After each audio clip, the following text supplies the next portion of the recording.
That's for sure. It's a Microphone Monday.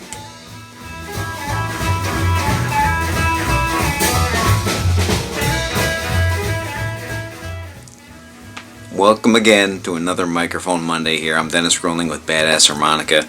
This week an early Shure small shell brown bullet. This is the all brown version, the specially designed for recording tag, so this is early 40s.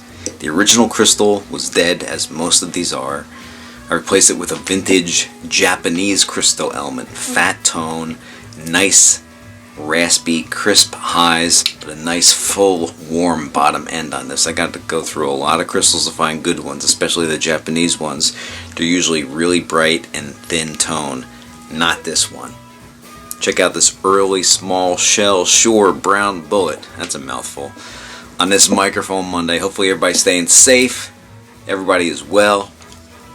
Enjoy this Microphone Monday.